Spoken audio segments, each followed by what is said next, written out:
as I'm getting the Zoom meeting recorded. I'm slacking, man. Hey, look, it gives me great pleasure. And what am I doing? We got to keep the music going. It gives me great pleasure in introducing the man, the myth, the legend, the GOAT of co-hosts, Mr. Brandon Anthony. Brandon, happy Friday, brother. Is your Friday as good as mine? Definitely is as good as yours. Tested negative for COVID, so there's that. Hey! Yes, sir. Guess what? It's Friday. It's the Breakfast of Champions. Let's get at it. Hey, we got a lot to get into, and actually, we're here somewhat on time. I know we're kind of a little behind schedule, but, I'll take it. We're somewhat on schedule.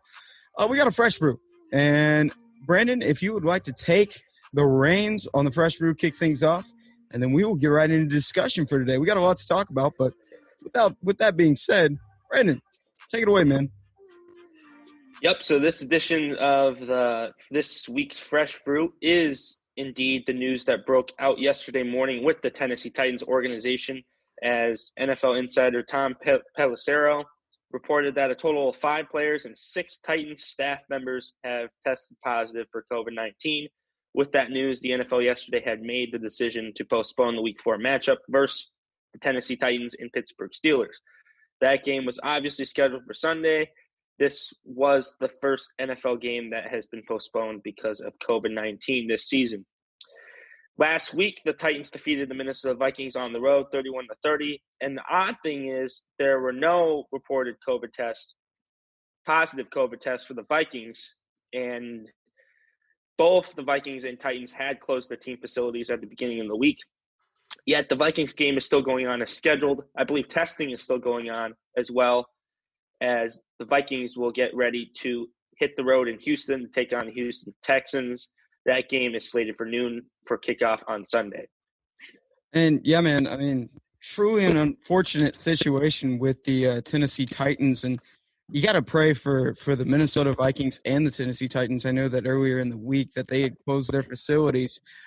We will definitely be getting into that story because that is a huge topic. That is the first time this season that an NFL team or an NFL game, rather, has been rescheduled or will be rescheduled. According to reports, they are eyeing Week 7, which I do believe is the Tennessee Titans bye week, but don't quote me on that. So we're going to be getting into that. We'll break that down at the beginning of the show. However, I do got another topic to address that we'll also be getting on to later on as, at the bottom of the show, I should say.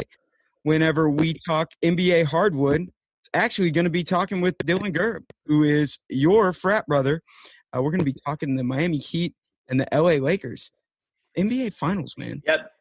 It's NBA Finals, and we got Dylan Gerr on the show, who's a big time Miami fan, everything. Miami Hurricanes fan, Miami Dolphins fan, and Miami Heat fan. So he's got a Heat team that's in the finals, poised to play Game 2 tonight, and it'll be fun chatting with him on the show and get his take about how the Heat looked on Wednesday night and what they can do to improve here tonight. Now, all I got to say is we finally got here, which is awesome. Because, I mean, COVID-19 put a kibosh on everything. We weren't able to get around to the finals. We weren't even getting around to the playoffs. Obviously, because of COVID, it pushed everything back. But, hey, good things come to those who wait, and we got ourselves a good one. The Miami Heat come in as the Eastern Conference champions, of course, and they take on the man who's been here before. Matter of fact, 9 times previously. May not have the record, but he definitely has the experience under his belt, and that is King James. However, in this Game 1 that just took place on Wednesday, Game 2 going down tonight, we're going to be breaking that down. But you go into Game 1, let's recap it. Jimmy Butler, Mr. Jimmy Coffee Beans Butler himself on Wednesday. Butler. I like it, man. He finished with 23 points, 5 assists, and 2 rebounds. And then as for going down here, you got Jay Crowder. He finished with 12 points and 2 rebounds. And then for the LA Lakers, obviously it was the Brow and the King. AD did not disappoint in his first finals appearance, dropping 34 points, 5 assists, 9 rebounds. And then King James, just another day in the office, 25 points, 13 rebounds, 9 assists.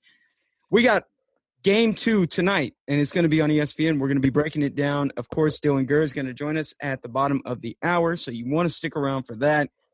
But with that being said, I think we got one more thing. And, oh, yeah, excuse me, the most important part of that series, Brandon, you got some news surrounding that as far as some injuries. Yeah, Bam Adebayo left game one with an apparent shoulder injury, and he is listed as questionable for tonight's game, as well as Heat guard Goran Dragic, who left game one early in the second quarter, who has been diagnosed with plantar fascia tear in his left foot. Man, that's a hard word to say. In his left foot. Times fast. I know, exactly, right? So we'll find out more details heading into tonight's game two matchup. But Bam Adebayo, Goran Dragic, two important pieces for the Heat potentially out tonight. Yeah, it's definitely going to be. Last I checked, I think you alluded to it, they're going to be questionable heading into tonight. But, man, I believe, if I'm not mistaken, during the Celtics, you had Dragic. He was averaging 23 points, 25 points, somewhere in that vicinity throughout the duration of the Celtics series. And then Bam Adebayo has been the disruption in the paint. I almost think he's the key. One could argue that he is the key factor because he's able to get you those rebounds. And he did it in the first quarter. You saw him in the first and second quarter be aggressive in the paint.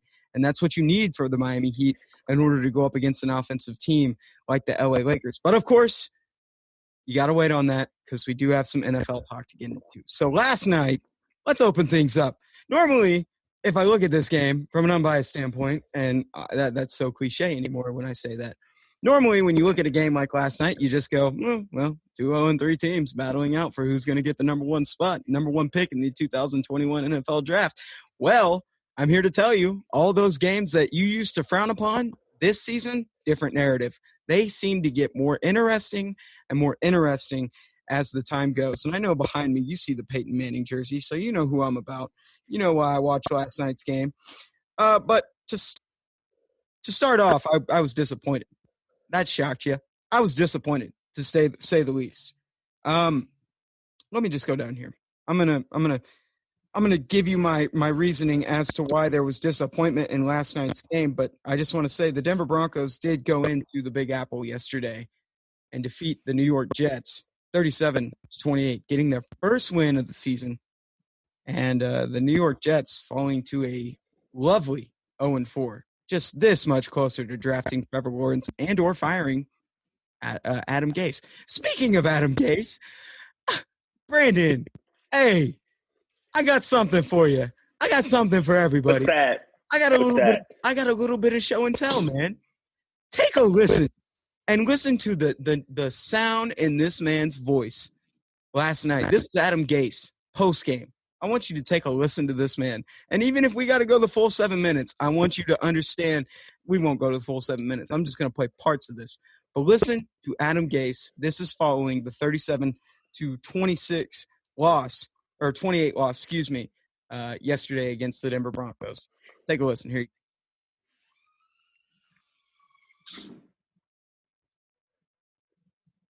Pager went out with the hamstring, Chuma with the shoulder, Jordan with the calf, Sam with the sprained shoulder, and Becton tried to come in, and then he went as long as he could, and then he couldn't go anymore. Just the shoulder, he doesn't have enough strength.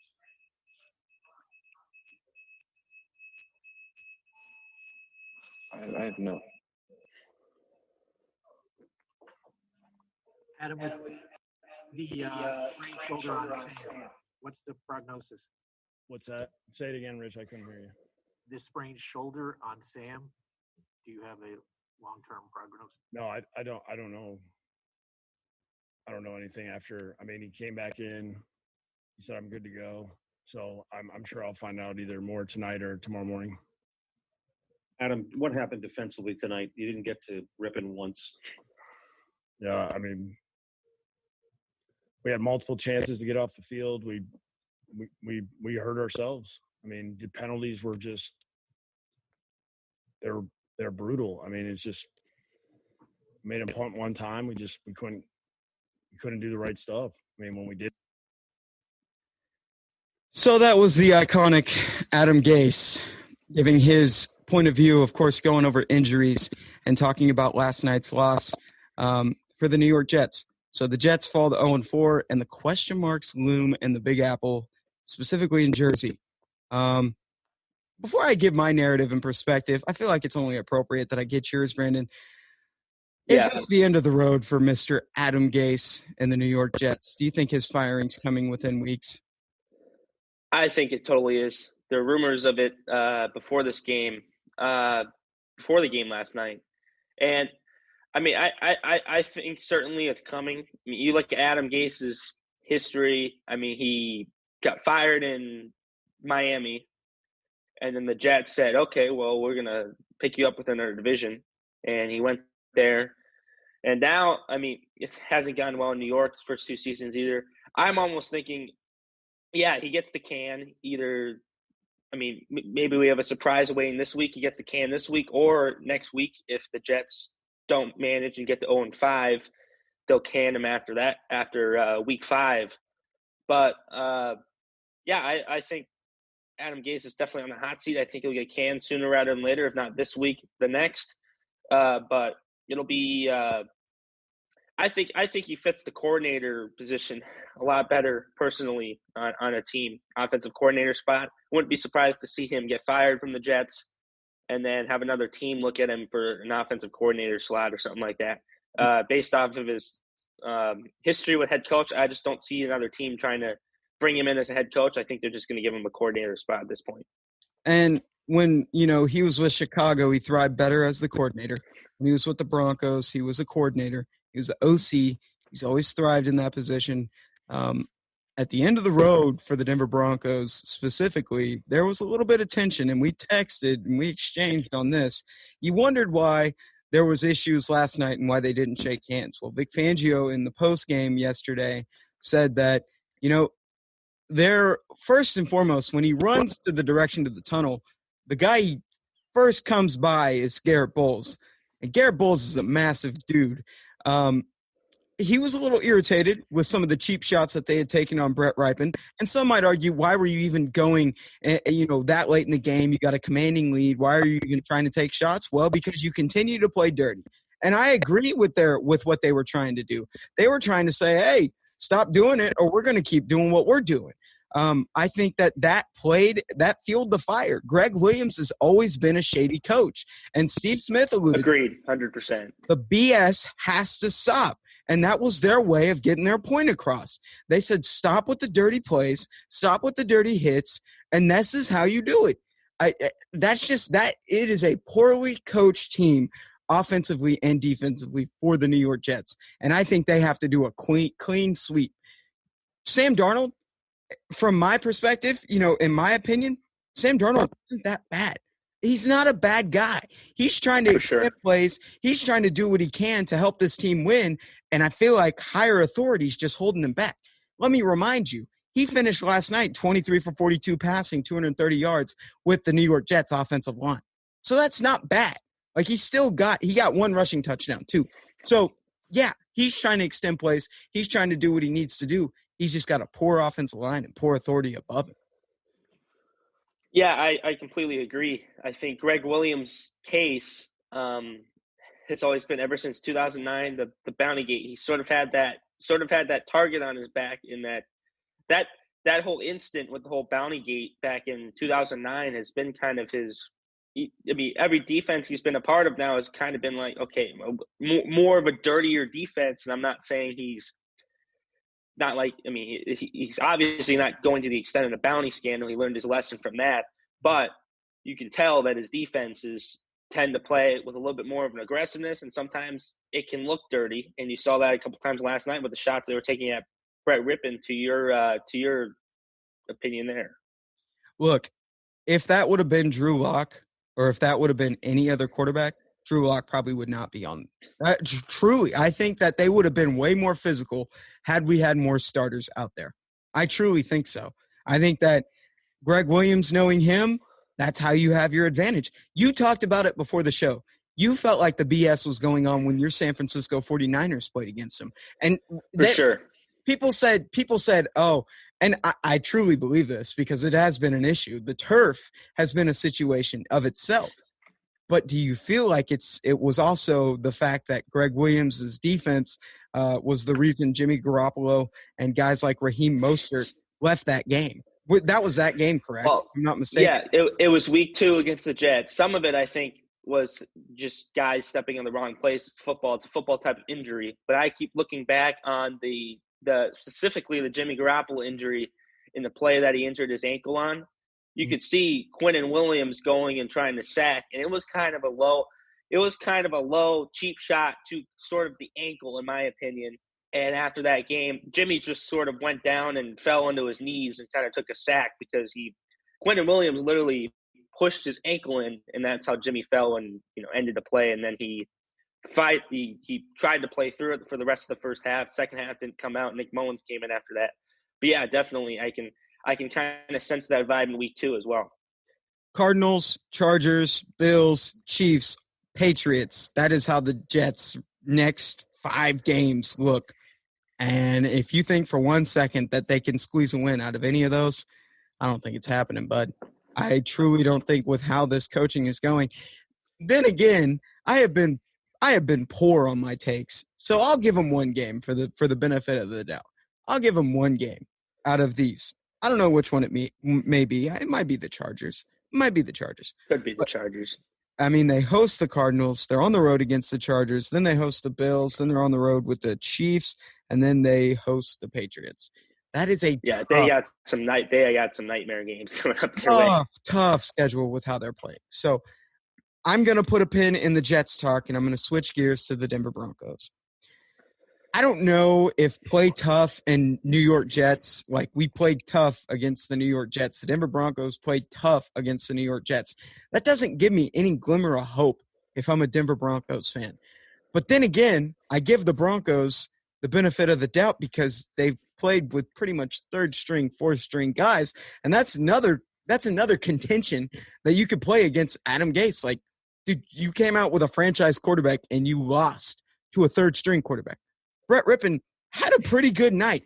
Granted, he had 3 interceptions, which was, oh my God, I don't even want to get into that. But 19 for 31 passing, 242 yards, 2 touchdowns, 3 interceptions. 9th quarterback to start since the post-Peyton Manning era for the Denver Broncos. Yeah, guys, I've been living that reality. I've been living in it.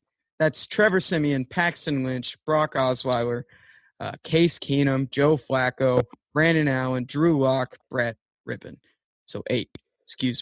The good thing about the Broncos is they'll get guys back next year and they'll be back.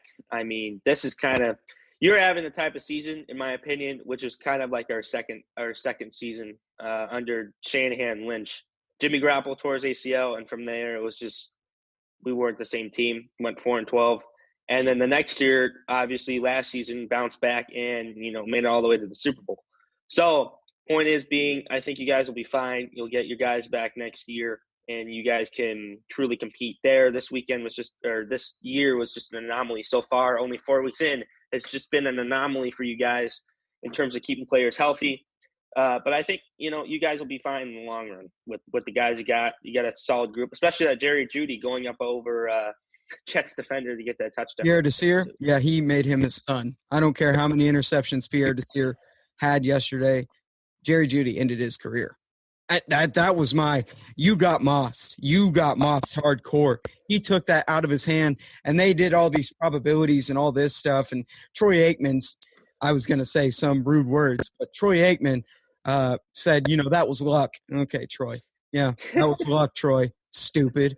That was not luck. That was complete talent. Jerry Jeudy going up and grabbing that one, and it looked effortless. Hell of a catch. It was a hell of a catch. But anyway, they got the Patriots next week. That game's been flexed to the evening, and if you are anything, if you're guessing why they flexed it from a noon to an afternoon game, I would go ahead and venture to say that Drew Lock is looking like he's going to play that game. But that's not for certain, so don't hold me to that. But it looks like very well Drew Lock could be easing back into the rhythm of taking over the reins. So there's a glimmer of hope, and Phillip Lindsay. So you could be getting the potential of those two guys returning in a much-needed game on the road against the New England Patriots. We will just have to see on that. So I wanted to get into the Titans, but it's 10:24. We've got game picks to make before we get to the bottom of the hour. So what games do we have on the slate, man? Yeah, so week 4 brings in a good slate of games. You got the Colts going up against the Bears. Talked about Colts at Chicago, 2-1 Indianapolis versus 3-0 Chicago Bears. Then the Vikings and the Texans. Toilet Bowl, both 0-3 teams going at it. This is an intriguing matchup, so I thought we touched on it. And then the Patriots, who are 2-1, going up against the Kansas City Chiefs, who are 3-0 at Arrowhead Stadium. We can get into this now, starting with the 2-1 Colts at the 3-0 Bears. Keegan, what intrigues you about this matchup? Well, it's Phillip Rivers versus Mitchell Trubisky. Correction, Phillip Rivers versus Nick Foles. Nick Foles. Oh yeah, Visor Foles. Excuse me. Gosh, I'm not keeping up with the trends here. Yeah, Nick Foles channeling his inner Jim McMahon with the visor and everything, not giving his opponents any look at his eyes or where he's trying to look on the field. I think that's completely a power move there by Nick Foles and what he did against the Atlanta Falcons. Comeback Nick. I like Nick Foles, and I really wanted to pick the Colts in this one, but Nick Foles is the better quarterback between Mitchell Trubisky and Nick Foles. You know that. I know that. And I think he can get him steering in the right direction. And this is the Indianapolis Colts. They come in 2-1. If I look previously at their schedule, which in the Bears' own right, they haven't necessarily had the toughest schedule this season, to say the least. Jacksonville, Minnesota, New York Jets. That is for the Indianapolis Colts. I'd say the toughest team there is the Minnesota Vikings. So I think the Colts, I think they fall this one. I think the Bears get the better of them with Nick Foles at the reins. A better passer, better leader, all the intangibles you need in a quarterback. Nick Foles has been to the top of the mountain. He's been to the bottom of the mountain. He's been everywhere. He's got more experience under his belt than Mitchell Trubisky. I want to see how he does in his first full start, he's got his second full start under his belt now after the Atlanta Falcons game. Yeah, I like the Bears in this one, man. Yeah, I'm going to actually agree with you on this one. I like Chicago only because from what I've seen from Indianapolis has been somewhat inconsistent. I mean, there's been some games where they come out of the gate, they look good under Phillip Rivers, and their defenses look stout. And then there's been other games where it seems like, their defense hit a lull and Phillip Rivers isn't playing as well. Obviously, they're 2-1 for a reason, but the inconsistency is what hurts me with Indianapolis. I feel like the Bears now going with Nick Foles, the quarterback, their offense is definitely gonna thrive more under Foles, which is why I think the Bears got this game under wraps. It'll be interesting though. I think the Bears do need to play a full game in order to come out with a win. I don't know how long you can do this, play 3 quarters and then come back in the 4th game throughout the course of the season. So I like Chicago only if they play full and complete game. I think Nick Foles can help them do that. If you're the Colts, I think they will drop. I think the Bears will walk out of here 4-0. I think all you have to do is you just got to eliminate the run. You got Jonathan Taylor, Nyheim Hines. Got a great running back corps with the Indianapolis Colts. So I think that's the key for the Bears if they want to take away this win is eliminate that run game that the Colts have going for them, and you should be set. But what's that next game, man? Vikings at Texans, 2-0-3 teams going at it in Houston. Me personally, I like Houston in this game. Minnesota hasn't looked good. Kirk Cousins has been playing horrendously, in my opinion. The Texans, we talked about before the show, a tough slate of games that they started off with, and that can obviously contribute to their 0-3 record. We really haven't seen what type of Texans team this is. They played the Chiefs, they played the Buccaneers, and they played I'm forgetting the third team. However, I was going to say Chiefs, Ravens, and Steelers these past 3 games for the Chiefs, Ravens, and Steelers. So yeah, we haven't really seen who the Texans truly are. I think they're going to come out, especially at home, especially on their home turf. Not that it matters. I can see them coming out and performing well against the Vikings. They need a win, and I think Bill O'Brien is definitely going to be under the hot seat if they don't win. So I like the Texans in this game. Minnesota. You and I are in the same boat. Sorry, Vikes. Gary Kubiak just can't seem to get a hold of his offense. I think there's a lot of issues with the offense and the defense. The defense is really young for the Minnesota Vikings. So I think Deshaun Watson the Houston Deshaun shine. Deshaun Watson, if you think about it, you go back these past 3 games, they've played relatively competitive with the 3 opponents that they've had. That's the Steelers, again, the Ravens, the Chiefs, and just this last week, they played until the end. I think they had the lead at one point with the Pittsburgh Steelers. Ultimately, they lost that game 28-21. I almost thought that they were going to win that game. That didn't happen. They bounced back, and they get their first win of the season this week against the Minnesota Vikings. I definitely think Deshaun Watson has a game. Who can complement him, though? Who's going to be the guy to step up offensively? Is it going to be, David Johnson? Duke Johnson's gotten reps at the running back position. Could you be relying on some of their receivers that they've got? Brandon Cooks, Randall Cobb. Randall Cobb played a great game last week. Did great for my fantasy. Yeah, for sure. So I'll go Houston on this one to be on the safe side. And what's that last one? And then we got the Patriots 2-1 against the 3-0 Chiefs. Woo! And if there's something I learned last week, it's to not bet against Patrick Mahomes. Fortunately, you know how I feel about the Chiefs playing the Patriots. I picked the Ravens last week, and we all saw what happened. So I'm going to go Kansas City, knock on wood, hope that gives some extra power to the Patriots to come out and play well. But I'm going to say the Chiefs for now. Never bet against Patrick Mahomes. I think Patrick Mahomes, if he plays the way he did against the Ravens, this game isn't going to be a contest. And the Chiefs' defense continues to play well, too, against Cam Newton and Bill Belichick's offense. I think this game isn't even going to be a contest either. It's all determines on if that same Chiefs team that played the Ravens shows up against the Patriots, which I think will happen. Cam Newton, I think, and Bill Belichick have a good chemistry, but I don't think their chemistry is as tight-knit as Andy Reid and Patrick Mahomes. I like the Chiefs. Keegan, where do you stand? 31 for 42 passing, 73.8 completion percentage, and 385 yards for Patrick Mahomes. That was against the Baltimore Ravens, who were the number 1 defense heading into last week. Yeah, Patriots don't stand a chance. I don't think that this game is close. I put my chips. Technically, I said the Chiefs last week, but I said by 3. Yeah, Lamar Jackson's still Patrick Mahomes' kid. So, yeah, I think Patrick Mahomes claims custody of Cam Newton. Cam Newton proved me wrong. I think that they've got everything going for him.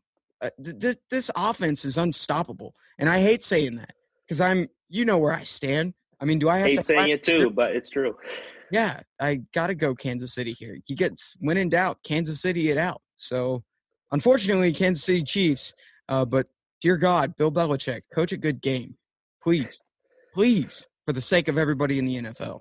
All right, when we coming up next, if I can talk correctly, we got a special guest. Brandon, enlighten us on who's going to be joining us when we come back from break. The one and only Dylan Gerr from Delta Kappa Epsilon, aka my fraternity on campus. Big Heat fan, big Miami Hurricanes fan, big Miami Dolphins fan, and of course a big Miami Heat fan who has the Heat in the finals. Is witnessing that. We'll have his intake on game 1 of the finals as well as a preview of game 2 tonight, and we'll get his take and we'll talk basketball about his Miami Heat. So that's coming up after the break. Hardwood Input coming up next. Don't go anywhere. You're listening to KCOU, Breakfast of Champions. Keep it here.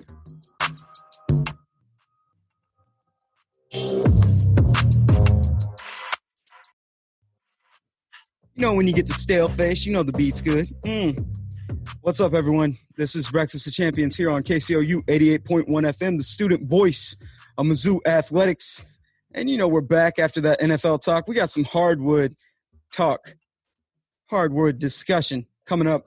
So it's the NBA Finals. And who would have thought, man, you blink, and wow, we're here. This was supposed to take place back in May, and respectfully speaking, you have one good favorite, which was coming out of the West. Technically, they weren't even a favorite. It was the Clippers. So I think I can make the argument that bubble play has put a huge swerve in the narrative as far as who's in the finals now. And that gives me a great pleasure in introducing Brandon. Actually, you know what? You take the floor, man. You got a guest here to. Yeah, I got it. DG, Dylan Gerr, welcome to the show, man. Appreciate it, man. Pleasure to be weeks now. So Dylan, you are a Miami fan, tried and true. You got the Dolphins, you got the Heat, you got Marlins. Yeah, don't forget about them fish, Hurricanes. man. Yeah, you can't forget about the Canes either. All And right, the fish, man. The Marlins are going 2-0 against the Cubs today. You mark my words. mark your words. Okay. Are they gonna party after that? Hopefully they don't. They Hopefully not, man. yeah. Keep it clean. All right, man. So NBA Finals.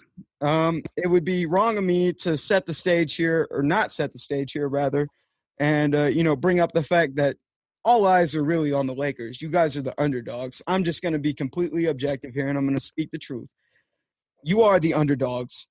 Coming into game number 2, it was a rusty game 1. Of course, you know how the narrative goes. You lose Bam Adebayo, Goran Dragic, both to, I couldn't even say, plantar, whatever. There was the foot injury that Goran sustained, early second quarter, left the game, and then Bam Adebayo leaves the game with a shoulder injury. Look, man, it seems as though the chips, the dominoes are just slowly falling. You got 2 key pieces. Game 2 comes up tonight. They're questionable. Dylan, is there a glimmer of hope? And if so, enlighten me, brother. Honestly, if you would have told me before the series started, I thought the Lakers were going to win in 5 or 6. But now with Bam and Goran being out, Bam, like even Jimmy said, he's the heart of the team. And honestly, I have a little glimmer of hope just because with Goran being out, Kendrick Nunn's been going through a lot of mental stuff since he got done with Corona. He hasn't been the same since his first half of the season when he was lighting up the NBA, finished second in rookie voting. But he played really well down the stretch, and I was shocked to see it. I was really shocked to see it. I thought he still had a lot of mental stuff going on. He left the bubble earlier. I was very happy to see him start playing well again. And I just don't know, man. It's literally going to come down personally. Jimmy, you know what you're going to get out of Jimmy. Jimmy's going to ball out. Jimmy's going to do his thing, but it's going to come to the shooting. If Duncan, Hero don't play well, it's going to be worse than the last game. We have Kelly coming in for Bam, which obviously you can't replace Bam. He's a top 3 big men in the league, and you got Nunn's probably going to start tonight. So it's gonna be interesting, man. I think the Lakers. I think if the Heat don't win tonight, Lakers are going to sweep them.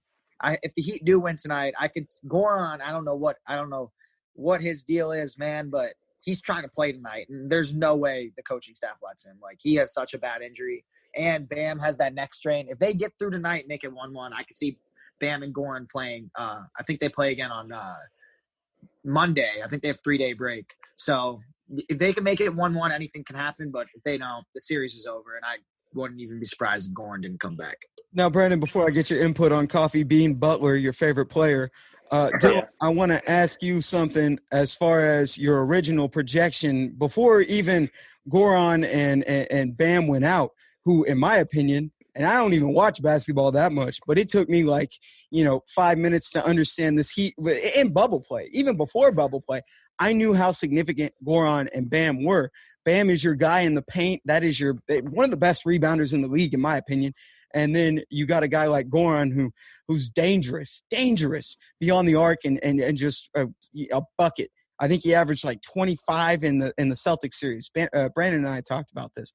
But all that aside, what was the original projection coming into this series? Aside from the injuries, imagine that you had a healthy team. What was the projection coming into this series? I thought the Heat could win in 6 or 7, honestly, because the thing that it came down to, and me, you knew what you're going to get from AD and LeBron. You knew they were going to go ball out. But it's the other players. I could see our defenders shutting down the other players. We got Derrick Jones Jr. We could put in at defending. We got Iggy. We could put Jimmy even at him and flex him. Bam is a point center. I've seen him guard LeBron this series already if he would have stayed healthy. But honestly, I thought we would win in 6 or 7. Another reason I thought that was coaching. Eric Spoelstra, I think he is a top 2 coach in the NBA, and he had something to prove.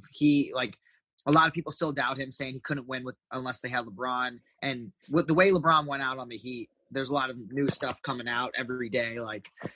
He wanted to win more than anybody. I think he wanted to win more than Jimmy, honestly. The way LeBron did Pat Riley too. Pat Riley and Eric Spoelstra want to win this series more than anybody on the team. And I thought if anything could happen, Eric Spoelstra was just going to outcoach Frank Vogel. I thought that was going to be to our advantage, but the injuries, man, those just killed us. It really did. I was expecting a fun, long series just like everyone did. Now everyone's giving up on us, though. And I'll say one thing. If you give up on Jimmy Butler, you're going to be mistaken. I'll tell you that right now. Hey, I know somebody that knows all too well about Jimmy Butler. Hey, Brandon, you up, buddy? Okay, sunshine. Yeah. Enlighten us on Jimmy buckets coming out and dropping 23 points in game one. I mean, does he have to do any more than what he's doing right now, or should he maintain the same pace? Going over what Dylan said before, I think other guys need to step up because obviously Jimmy Butler is going to be there scoring. He's the leading scorer for the Miami Heat. And I know you say I know I don't like him because he walked out of Minnesota, but he is Jimmy Butler. He's going to put points up. He's gonna do the scoring piece. You need other guys like Tyler Hero and Tyler Hero and Kendrick Nunn and those guys like that to step up. My question for you, Dylan, is the Lakers obviously got size. They got Anthony Davis. They got Dwight Howard. Especially going into game two, who do you see as being sort of the guy that can stand those two down low? Because in game one, the Heat sort of got smoked by those guys in the paint, and I think that's part of the reason why you guys didn't get off to such a hot start. So who do you see Eric Spoelstra putting out there for you guys to help out at least a little bit? Honestly, man, I really couldn't tell you that there's players like Kelly Olynyk who have the only two really options we have are Kelly Olynyk and Myers Leonard. And Myers Leonard hasn't played since the first series. And I don't know. I think he might be able to – he's not going to stop Anthony Davis. Nobody can. He's going to be able to defend Dwight Howard and I forgot their other center who that was, but he's going to be able to defend them. And Dwight Howard and JaVale McGee, he's going to be able to defend them pretty well. But, I mean, we're going to have to put Jared Jones Jr. in maybe – with his length and his size, he might be able to guard Anthony Davis, but Anthony Davis is just going to be in a free-for-all the rest of the series. I could see him averaging 35 and 15 the rest of the series. It's going to be ugly. This may sound stupid, but I saw it kind of irritate and get under the skin of LeBron James. I like Jay Crowder, man. Look, Jay Crowder that man's a dog. The formula that he had, and believe me, of anything – I will argue with anybody till the day I die. LeBron is the GOAT. So you can argue with me on a rainy day about that. But he got under the skin of LeBron James. He was physical. You saw that. You saw him tackling. You saw him getting chippy with LeBron and even AD. Like, he wasn't afraid. He was like, okay, what you want? And looking down his stat line, he finished with 12 and then 2 rebounds. So 12 points, 2 rebounds. Yes, he's got to step it up. But he's going about it the right way. I mean, LeBron is LeBron. But anything you can get is a win. Just those little bits and pieces right there, I would find those to be, I would argue, they're wins. Honestly, I think that they're wins. If you can continue to be physical and show LeBron, hey, I'm not to be stepped over or messed with, that's gonna irritate him. That'll get into your head. I don't care who you are. So Jay Crowder, keep up that energy, man. One thing I will say, Tyler Hero, where you at, man? Yeah, you finished with 14 points, but you were dropping 35 against the Celtics, 30, 35. You've been consistent the whole series. I'm older than you by 2 days, so I mean, it's weird, right? I know. I look like I'm 14 and I'm older than the kid. But honestly, I want to see more from this guy. I want to see more from Tyler. I want to see him come out. I think everybody, all the significant pieces that are on the floor, I would say Butler. I would say Hero. Throw in another name, Dylan. You're the expert here. I would say at least another person would have to have 20 plus. We need Kendrick Nunn to step up big. If we needed it ever, we need him right now, man. He finished second in the Rookie of the Year voting, first team All Rookie. We need him to get his act together. He played really well last game, 18 points when they put him in when we were getting blown out. If he could play well, that's the only way I think we have a chance because we know what we're going to get from Jimmy, but we need our guards to play well down the stretch. We need Jay Crowder, like you said, to have that game because if he doesn't, it's going to be worse than last game. It will not even be close. You have it. Sure, I think you guys need to have guys to step up, and I think if you have guys to step up, then you guys will have a chance game 2 for sure against the Lakers. And I don't think you can slow down Anthony Davis. I just think you got to have guys down there that can at least, put up the battle against Anthony Davis, especially Jay Crowder, like as Keegan was referring to. So yeah, and one more thing I will say is I've said this again for the Bucks series and the Celtics series. Keep the game close going into the fourth quarter, and anything is possible if you have Jimmy Butler on your team. As long as the game is not being like a blowout in the fourth quarter, there's 5 minutes left. The Lakers are up 2. The Lakers are up 4. I like our chances. I really do. All right. Especially with Hero and him, I like our chances a lot. It is 10:46, so I will ask, who wins game 2? Are we bringing out the brooms, or is it a series again? Game 2 tonight. Dylan, I start with you, man. Who wins it? Man, I love my Miami Heat, man, more than anything. But I think the Lakers will win tonight.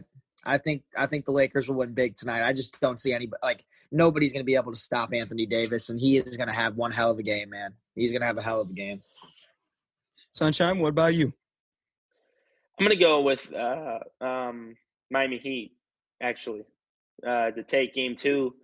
I just think game 1 was more of a litmus test going up against the Lakers. It was more like, sort of like a warm-up game. They didn't really have all their ducks in a row. Now that I think they kind of saw what the Lakers out on the court were doing, I think they might not have the pieces, but I think they'll at least make it a fight. I think they will go into the fourth quarter relatively with the game in reach, and then I think they'll be able to sort of make a run at the end and steal it. That's my prediction. I'm going to go the Heat win, tie it up at 1 game apiece, and it'll be a series if that happens. Jimmy Butler, this is for you. Give me a venti LA Lakers with a double shot of sweep. I think that – hold on real quick. I got Stephen A. on here too. You can book it. It's a sweep. I said Lakers in hell 3. I was like, this is a sweep. You don't size up on paper. You don't size up. The physicality's not there. Assuming Goran Dragic is not in the game and assuming Bam Adebayo is not there getting your rebounds, what are you to show for? What do you have to show for? Now, that might change the narrative. If you get a healthy Bam Adebayo, maybe a 50% Goran Dragic, that might change the narrative. And we might make this a series again. Jimmy Butler might be like, he could come across this show. But, it just might change the narrative. It might change the narrative. So, for now, I'm going to place my safe bet, and I'll go Lakers. But anything can happen if you got healthy Bam and healthy Goran. But, yeah. Now, real quick, I have to get your perspective. We'll talk about your Miami Dolphins. We got a little bit of time. You are a Miami. Yes, sir. You missed out on the football talk. What do you think of Ryan Fitzmagic, my friend? Here's my opinion. I love drafting Tua. I was on my couch praying we were not going to draft Justin Herbert. I was praying. And we drafted Tua. I went berserk. And this is what I said, and this is what every true Miami Dolphins fan says. They're literally saying every single time, start Fitzpatrick this entire year. He is one of the highest IQ quarterbacks in the NFL. You have Tua learn under him for an entire year. You're top 8 in cap space. You have 12 NFL draft picks next year, which is second in the NFL again. They were first last year. You build up the O-line. You got Devontae Parker, Preston Williams doing well, Mike Gesicki, a young stud tight end, 2 good young running backs. You build everything up, and then you throw him in with maybe a game left, let him get a little experience, but then do not start him until last year. I really like what Fitz is doing. I think we're gonna go like 7-9, 8-8 this year. But he's a great player to have on the team. He's a great leader. I love him. Brandon, what do you think about the Dolphins? I agree, and I think you need to let Tua learn behind Ryan Fitzpatrick. I think Ryan Fitzpatrick is more than capable of leading your guys' offense and gaining wins for you guys' offense. It's funny, I actually talked to my dad, DG. He's a big Dolphins fan as well, and we were discussing it too. He's like, yeah, I like Fitzpatrick to sort of kind of lead the way in for Tua to come into the game and kind of teach Tua the ins and outs of running the offense. That way he's ready and not to rush him, coming off the hip injury especially. So I like the whole Fitzpatrick deal. I think if, he plays the rest of the season, no matter how the Dolphins do, even if they go like 5-11, 6-10, which I don't think they will. I think they can go 7-9, 8-8 with Fitzpatrick under the helm. Even if they don't, though, you guys still get a good draft pick. You can go in and you can start Tua maybe next year if he's ready, if you think that's far enough, and then we'll see where it goes from there. But that's my take. Yeah, I completely agree. I like Tua coming in the final 5 games of the season to get an idea of where he's at. I'm looking at the schedule right now as I'm going down the list. You host the Seahawks this week. I'm sorry, brother. You like it or not? Yeah, it's going to be rough. I got Seahawks. Seahawks winning it all this year, so. They could surprise me, but I highly doubt it. Russell Wilson has been playing lights out with his hair on fire. Then you got the San Francisco 49ers. There you go, B. Scott. A little love for you. And then you got the Denver Broncos in the Mile High City. There we go. A little love for me. And then going down the list, you got the Chargers and the LA Rams for the next 2 games. So out of those 5 games, man, I'd give you 2. I'll give you 2. I'll give you 2 or 3. Map 2. We'll go 2 and 3 on 2 and 3 on those next 5 games. But yeah, I like the idea, the narrative of bringing Tua in whenever Fitzmagic has those bumps, because Ryan's been known to have those inconsistencies. So being able to bring him in and now he's getting experience, he's learning, he's understanding from a veteran like Ryan Fitzpatrick, but bringing him in those situations where he can actually get some in-game. We'll finally get to see how this Alabama quarterback gets to play, because the narrative. Alabama quarterbacks never thrive in the NFL.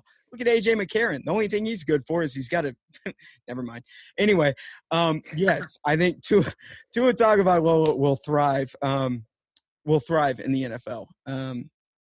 Yeah, I think it'll just take time. It'll definitely take time.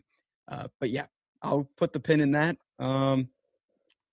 Yeah, with that being said, man, anything else you want to talk about as far as Miami sports go, or anything in general? Is there any story that's been catching your eye? Honestly, I'll say one more thing about the Dolphins. They haven't had a Pro Bowl quarterback since 95. They've had I'm 22. We've had, I think, 20 quarterbacks in my lifetime, something like that. It's completely ridiculous. You do not want to throw Tua in the fire too early with an awful offensive line, because you can't pull him out once you throw him in. He's stuck there. You can't pull him out. That would ruin his confidence. Yeah, so you just got to take the time with him, man. Brian Flores, I think, is going to be an insanely amazing head coach. I love what he's doing. Great defensive mind. I'm telling you, man, 3 to 5 years, they're going to be contenders. Playoff ready? How long will it be before they win the AFC East? AFC East, I'd say about 3 years. Because, man, Josh Allen's looking nasty right now. He's looking nasty. That's a fair judgment. I'd say 3 years, too. But do you think they make a wild card? So you think that they could finish as good as 3rd this season in the AFC East? Yeah, I think they'll finish 3rd this season. I think the Jets will be the worst team in the NFL, get the number 1 draft pick and draft Lawrence, but that's beside the fact. Well, could be interesting to see Tua Tagovailoa and Trevor Lawrence reunite in the AFC East. That might be a competitive battle, and that's a way rivalry for years to come. That's going to be interesting. Well, Dylan, it's been awesome. We appreciate your time. Thank you for joining us this morning here on Breakfast of Champions. And, dude, I'm going to send you this recording when it's all said and done. But thanks for joining us, and best of luck to the Miami Heat and the Miami Dolphins throughout the duration. I appreciate it, man. Season. I appreciate it. Thanks for having me on, fellas. You guys have a good weekend. Have a good day. No problem. Have a good one, DG. And with that being said, what are we at? 10:55? Man, good things always come to an 10:54. 10:54. We might as well close it out. We got a producer waiting to get to class. Hey, guys, it's been another good week here at Breakfast of Champions. Big shout out to Dylan. Big shout out to everyone who listened. We'll have this episode up on Apple Podcasts. Make sure you go listen to it. Spotify, Apple Podcasts, wherever you get your podcasts. With that being said, I'm Keegan Hartman. I'm Brandon Anthony. Have a great, great weekend. Peace and love.